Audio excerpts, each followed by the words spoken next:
Hello guys, welcome back to my channel. আজকে থেকে শুরু হয়েছিল আমার আইবুড়ো ভাতের পর্ব। প্রায় 1 মাস আগের ভিডিওগুলো এডিট করার সময় ছিল না, এই এডিট করা শুরু হলো। আমার দিদির বাড়িতে গিয়েছিলাম, মানে আমার বড় মার মেয়ে।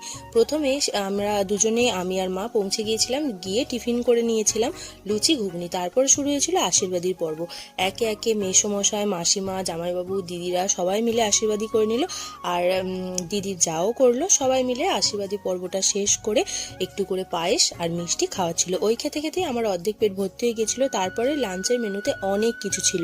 ভাত, আলু ভাজা নয়, বেগুন ভাজা, শাক ভাজা, ভেটকি মাছের ফিশ ফ্রাই, শুক্তো, পনির ফুলকপি, চাটনি, খাসির মাংস, মাছ, পায়েস, মিষ্টি। খাওয়া দাওয়া করে সন্ধ্যেবেলা করে বাড়ি ফিরছিলাম, আর নদী পথ দেখতেই পাচ্ছ, টিপটিপ করে বৃষ্টি হচ্ছে, আর একটু ঠান্ডাও লাগছিল, যেহেতু তখন ছিল শীতকাল।